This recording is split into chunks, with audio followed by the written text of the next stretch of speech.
Sabi ng Katoliko, sa libro nila, ay tatagal daw ang Catholic Church hanggang sa katapusan ng mundo.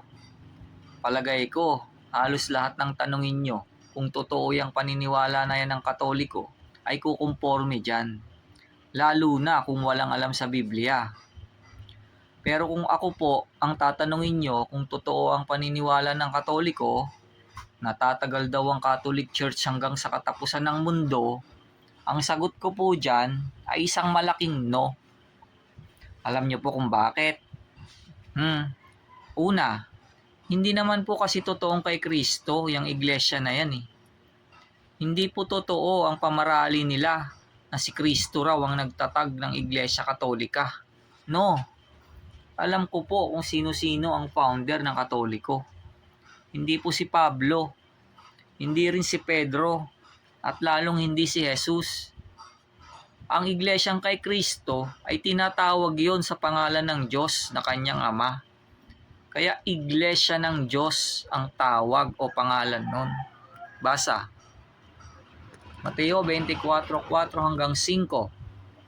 At sumagot si Jesus at sinabi sa kanila, "Mag-ingat kayo na huwag kayong mailigaw ni numan, sapagkat marami ang magsisipa rito sa aking pangalan, na magsasabi, ako ang Kristo, at ililigaw ang marami." Daniel 9:19. O Panginoon, dinggin mo. O Panginoon, patawarin mo. O Panginoon, iyong pakinggan at gawin. Huwag mong ipagpaliban alang-alang sa iyong sarili, O Diyos ko.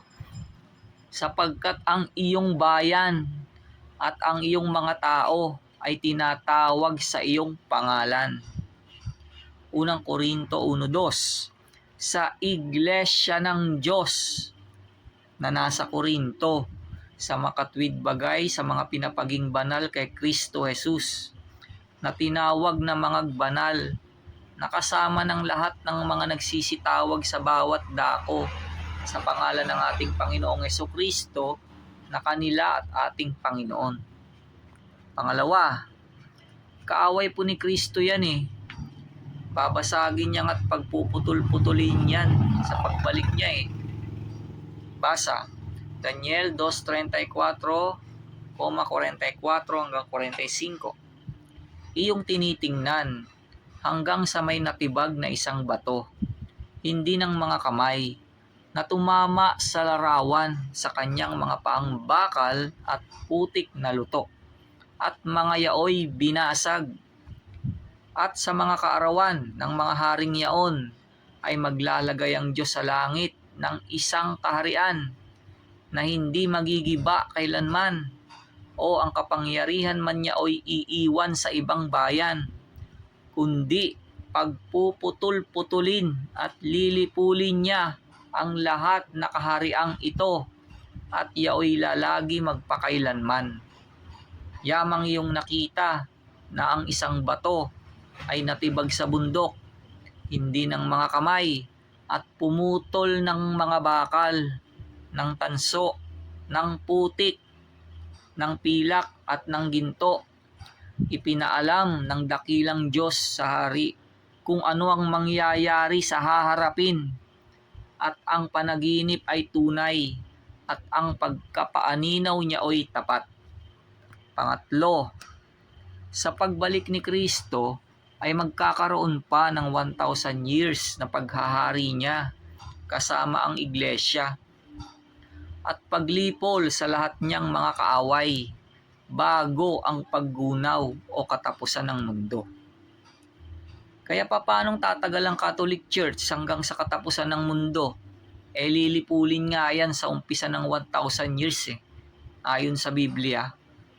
Basa, Unang Korinto 15:23 hanggang 25. Datapwat ang bawat isay sa kanyang sariling katayuan. Si Kristo ang pangunahing bunga, pagkatapos ay ang mga kay Kristo sa kanyang pagparito. Kung magkagayoy darating ang wakas, pagka ibibigay na niya ang kaharian sa Diyos sa makatwid bagay sa Ama.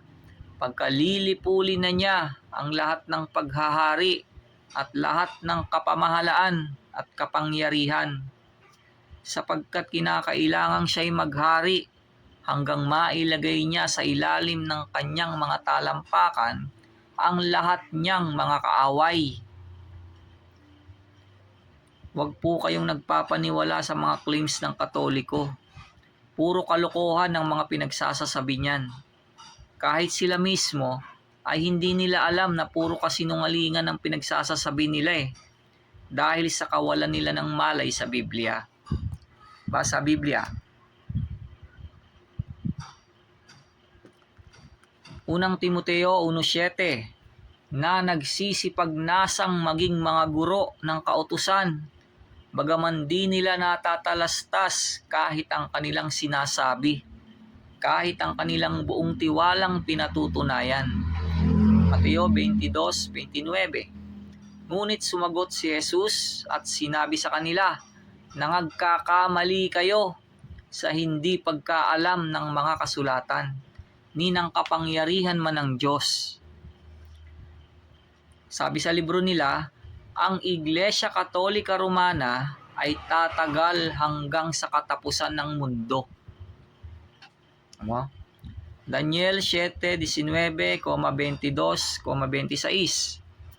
Nang magkagayoy ninasa kong maalaman ang katotohanan tungkol sa ikaapat na hayop, nakaiba sa lahat ng yaon, na totoong kakilakilabot, na ang mga ngipin ay bakal at ang mga kuko ay tanso, na nananakmal, lumalamuray, at niyuyurakan ng kanyang mga paa ang nalabi hanggang sa ang matanda sa mga araw ay dumating, at ang kahatulan ay ibinigay sa mga banal ng kataas-taasan, at ang panahoy dumating na inari ng mga banal ang kaharian.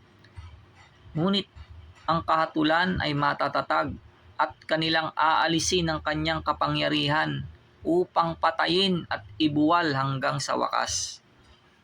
Apokalipsis 24:11. At nakakita ako ng mga luklukan, at may mga nagsisiluklok sa mga ito. Sila'y pinagkalooban ng paghatol, at nakita ko ang mga kaluluwa ng mga pinugutan ng ulo dahil sa patotoo ni Jesus at dahil sa salita ng Diyos, at ang mga hindi sumamba sa hayop o sa kanyang larawan man, at hindi tumanggap ng tanda sa kanilang noo at sa kanilang kamay, at sila'y nangabuhay at nagsipagharing kasama ni Kristo sa loob ng 1,000 taon. At nakita ko ang isang malaking luklukang maputi, at ang nakaluklok doon, na sa kanyang harapan ang lupa at ang langit ay tumakas, at walang nasumpungang kalalagyan nila.